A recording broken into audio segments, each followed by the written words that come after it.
South ఇండియాలోని అతి తక్కువ ధరలకి రత్నాలనందించే ఏకైక సంస్థ 6JVR. హాయ్ హలో నమస్తే, వెల్కమ్ టు సుమన్ టీవీ. నేను మీ యాంకర్ పవన్. ఈరోజు మనతో బాలు గారు ఉన్నారు. అసలు ఇండస్ట్రీకి ఎక్కడి నుంచి వచ్చారు, అసలు ఏ విధంగా ఆయన జర్నీ స్టార్ట్ అయింది, డీటెయిల్గా అడిగి తెలుసుకుందాం. హాయ్ బాలు గారు. Hi sir. ఎలా ఉన్నారు? బాగున్నాను, ఫైన్. ఓకే, ఎలా అసలు అంటే ఎక్కడి నుంచి అంటే ఏం చెప్పగలం? కృష్ణమందే జగద్గుడు, దాగుడు ముఠా దందాకోడ్, కంచె, క్యాలీఫ్లవర్, 9 hours, అరేబియన్ కడలి, రీసెంట్గా ఘాటి ఒకటి కూడా చేశారు మీరు. అండ్ కొండపాలెం. ఎలా అనిపిస్తుంది జర్నీ స్టార్టింగ్ నుంచి ఇప్పటిదాకా? అంటే బాగుంది. అంటే ఇంకా ఎక్కువ ఎక్స్పెక్ట్ చేశాను నేను. ఓకే, ఎక్కువ హార్డ్ వర్క్ కూడా చేశాను. జర్నీలో చాలా చాలా కష్టపడ్డాను. బట్ అంటే నేను నా కష్టానికి తగ్గంత ఇంకా రిజల్ట్ అనేది ఇంకా రావాలి. ఓకే, బాగుంది. అంటే నేను ఫస్ట్ ఎక్స్పెక్ట్ చేసింది సినిమాలో కనిపించాలి, ఒక సినిమా చేయాలి అనేది నా ఎయిమ్, లైఫ్ యాంబిషన్ అనమాట అది. సో అది తీరిపోయింది. అది తీరిపోయిన తర్వాత ఇదే మనకంతా ఇదే సినిమానే. ఇక్కడ నుంచి నెక్స్ట్ లెవెల్కి వెళ్ళాలి. ఆ దప్పిక అనుక్షణం సినిమా తప్పితే ఇంక వేరే ప్రపంచమే లేదు. అంటే సార్, నార్మల్గా మీరు స్టార్టింగ్ వచ్చినప్పుడు కానీ ఫస్ట్ మూవీ కృష్ణమందే జగద్గుడు, రెమ్యూనరేషన్ ఎంత స్టార్టింగ్ మీరు తీసుకుంది? రెమ్యూనరేషన్ అంటే నాకు అసలు ఓనమాలు దిద్దించిందే first frame company. Okay, Krish గారు కంపెనీ. వాళ్ళ నాన్నగారు సాయిబాబు గారు.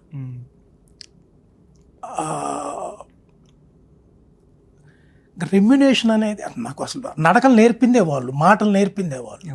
ఇలా అడిగేయాలి, ఇలా చేయాలి, ఇలా ఇంకో వాళ్ళు ఎంత ఇస్తే ఎంత డిసైడ్ చేస్తే అంత తీసుకున్నాను నేను. మంచి బాగా ప్రమోట్ చేశారు నన్ను. సొంత పిల్లాడిలాగా ఆయన గాడ్ ఫాదర్ అనమాట. ఇప్పటికి కూడా విపరీతమైనటువంటి గౌరవం నాకు. ఇండస్ట్రీ అంటే ఆయన, క్రిష్ గారు, మా first frame company Rajiv Reddy garu, వీళ్ళలోనే చూశాను నేను. బయటికి వెళ్ళి ఈ జోనర్లోంచి బయటికి వెళ్ళి ఇంకేదన్నా ఒకటి చూస్తే ఇది కరెక్ట్గా అంటే నేను అక్కడ అలా మమేకం అయిపోయాను అనమాట. ఇండస్ట్రీలో మామూలుగా వింటుంటాం కదా మనం, అక్కడికి వెళ్ళి ఆ డైరెక్టర్ గారిని, ఆ ప్రొడ్యూసర్స్ని, వాళ్ళ వినయం, వాళ్ళ మైండ్ సెట్ అవి చూసి బయట కొన్ని సీరియల్స్ కూడా బయట ఒప్పుకొని కూడా నేను అందులో ఇమ్మడలేక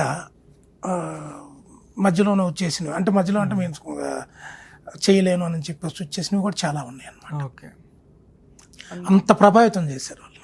మీరు జబర్దస్త్ షో కూడా చేసిన? జబర్దస్త్ చేశాను. ఎందుకు దాని విధంగా కూడా కెరీర్ టర్న్ ఆన్ అవ్వలేదు అంటారా? కెరీర్ పరంగా నేను అది చేయలేదు. ఇక 2 episodes చేశాను. ఆ 2 నేనే రాశాను. ఓకే, నేనంటే మా ఫ్రెండ్ ఉన్నాడు మా ఊర్లో, విలేజ్లో, ఆచార్య అని. అతని హెల్ప్ తోటి అతను లైన్ ఇచ్చాడు. నేను ఇద్దరం కలిసి ఇది చేసాం. అతను నాకు మంచి హెల్పర్ ఫస్ట్ నుంచి కూడా. నేను ఇండస్ట్రీకి రావడానికి మెయిన్ రీజనే అతను. స్టార్టింగ్ నుంచి, నేను చైల్డ్హుడ్ నుంచి అతను నా బెస్ట్ ఫ్రెండ్. వెంకటాచారి బావా అంటుంటాడు. నన్ను 35 years 40 years, నేను 5 years 10 years ఉన్నప్పుడే నాలో ఆర్టిస్ట్ని చూశాడు అతను. అనుక్షణం, బాబా నువ్వు ఇలా అయితే బాగుంటుంది, ఈ యాంగిల్. అతను డైరెక్షన్ డిపార్ట్మెంట్లో పనిచేసాడు ఒక 5 years.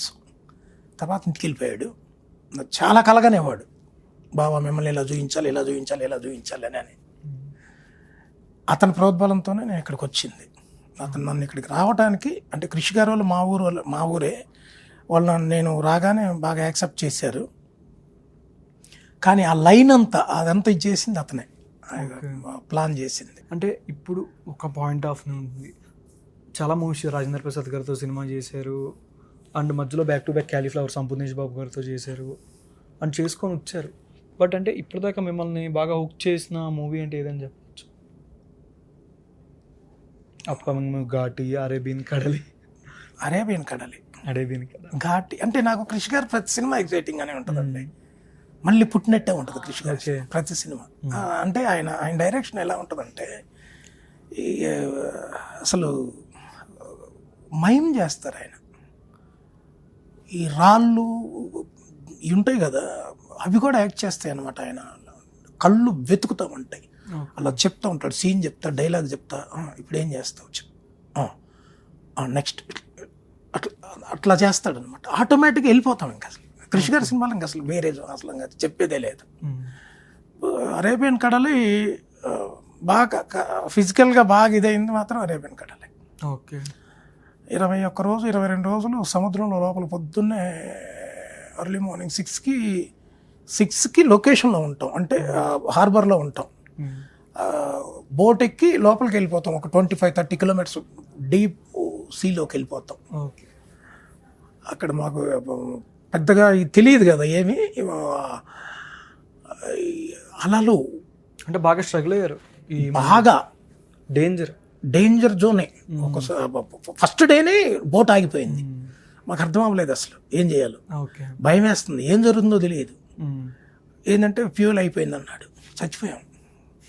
లైఫ్ జాకెట్లు వేసుకోండి అన్నాడు. ఇక ఎప్పటికైనా వాడే లైఫ్ జాకెట్లు వేసుకోమన్నాడు అంటే తండేలింగ మనకు భయమే కదా. చాలా టెన్షన్ పడిపోయాం. ఎవరికోటి ఫోన్లు తీసుకుని ఇంటికి చేస్తున్నారు, వీడియో కాల్ చేసి ఏడుస్తున్నారు అన్నమాట. ఏదైతే అని చెప్పేసి ఇంకా సో సెకండ్ డే అలవాటు అయిపోయింది. అలా చిన్న చిన్న స్ట్రగుల్స్ ప్రతిరోజు ఏదో పడ్డాయి, కానీ ఒక 1 వీక్లో సిటేట్ అయిపోయాం. బాగానే చేసాం, చాలా బాగా చేసాం. అంటే ఏ విధంగా ఎక్స్పెక్ట్ చేయొచ్చు సత్యదేవ్ గారి క్యారెక్టర్ కానీ ఆ సిరీస్లో? అది అమెజాన్ వాళ్ళు ఫస్ట్ సిరీస్ రిలీజ్ అవ్వకముందు మళ్ళీ సెకండ్ సిరీస్ కూడా ఇచ్చారండి. అంత బాగా వచ్చింది, చాలా బాగా వచ్చింది, అద్భుతం. ఇప్పటిదాకా ఉన్న సిరీస్ కన్నా కొంచెం డిఫరెంట్గా చాలా బాగుంటుంది. ఓకే. చాలా చాలా బాగుంటుంది. ఘాటీ కూడా ఇంకా అనుష్క గారిది ఆల్మోస్ట్ ఘాటీ కూడా ఆఫ్టర్ లాంగ్ టైం అనుష్క గారు కంబ్యాక్ ఇస్తున్నారని చెప్పుకోవచ్చు. అవును, అది అరుంధతి, బాహుబలి ఆ రేంజ్లోనే ఉంటుంది. అంటే స్టార్టింగ్ అవుతుంది గ్లిమ్సే సంథింగ్ కోస్తున్నట్టు బాగా చూపించారు. ఒక్క షార్ట్ ఎక్స్పెక్ట్ చేయొచ్చు. చాలా కసితోను చాలా ఇదిగా చేశారు కృషి గారు సినిమా. కృషి గారి సినిమా మనం చెప్పేది ఏముందంటే సార్, అది సొసైటీ సమాజం చెప్పొద్ది ఆయన సినిమాని, మనం ప్రేక్షక అంతే. కాకపోతే కృషి గారి సినిమా ఆడాలి సార్, ఆడాలి, చూడాలి. ఎందుకంటే సమాజంలో మనం సమాజాన్ని ఏదైతే ఒక సమస్య పట్టు పీడిస్తుంది అనేది దానికి సొల్యూషన్, ఆ సమస్యని దానికి విశదీకరించి క్లియర్గా చెప్తాడు కృషి గారు. దానికి మనం ప్రతి ఒక్క క్యారెక్టర్లో ప్రతి ఒక్క మనిషి మనం చూసుకుంటాం ఆ సినిమాలో. అదొకటి పాజిటివ్ నేచర్ అండి. ఒక డైరెక్టర్ ఎలా ఉండాలనేది కళ్ళలో కోపం కానీ నోట్లోంచి ఒక ఇది కానీ ఎప్పుడు వినలేదు అసలు ఇంతవరకు 15 ఏళ్ళ నుంచి కూడా. ఆయన కదా ప్రొడ్యూసర్ గారు రాజీవ్ రెడ్డి గారు కూడా అంతే. ఆయన స్మైల్ తప్పితే ఆయన కొంచెం హార్స్గా ఉన్నటువంటి మూమెంట్ చూద్దామని అంటే ఇప్పటికి చూడలేదు ఇప్పటి వరకు కూడా. గొప్ప వ్యక్తులు అండి, చాలా గొప్ప వ్యక్తులు. అంటే మీరు కృషి గారి ప్రతి సినిమాలో కృష్ణవందే జగద్గురు గురించి ఫస్ట్ మూవీ కృష్ణవందే జగద్గురు చెప్పుకొని వస్తున్నారు. హరిహర వీరమల్లులో ఏమైనా ఎక్స్పెక్ట్ చేయొచ్చా? నేను హరిహర వీరమల్లులో కృషి గారు ఉన్నప్పుడు ఒక 3 days డేట్స్ చెప్పారండి, March 15th, 16th, 17th. So అంతకుముందు ఒక 15 days బిఫోర్, 10 days బిఫోరే కృషి గారు బయటకు రావడం జరిగింది. అది అది ఏంటనేది మనకు తెలియదు. సంథింగ్ మనం బ్యాడ్ లక్ అనుకున్నాను నేను. వీడియోస్ చూసారా? టేజర్ గ్లిమ్స్ రిలీజ్ అయిన చూశాను. ఎలా అనిపిస్తుంది? బాధ వేస్తుంది. అంటే బాగున్నాయి, మనం పార్టిసిపేట్ చేయలేకపోయాము. అదే రంగస్థలం మూవీ కూడా ఒక పెద్ద క్యారెక్టర్కి ఆడిషన్స్ అయినాయి. ఓకే. ఆల్మోస్ట్ డేట్స్ కూడా చెప్పారు. ఇంకా ఇది ఒక 15 days 10 days గ్యాప్ వచ్చింది. హీరోయిన్ గారు ఏదో వడదెబ్బ తగిలి అది ఇది అని చెప్పి ఆ గ్యాప్లో తారుమారు అయిపోయింది, వేరే వాళ్ళు చేశారు ఆ క్యారెక్టర్. లైట్ తీసుకున్నాం. సినిమా చూసిన తర్వాత మాత్రం ఏడ్చాను, బాగా బాధపడ్డాను. బాగా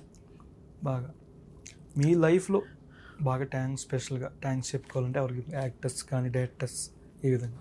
నేను కృషి గారికే అండి. అంటే నేను ఇంకా ఫిక్స్ అయిపోయాను నేను ఆయన. ఎందుకంటే నా జీవితాశయం సినిమా, పెద్ద గోల్ అన్నమాట అది. ఓకే.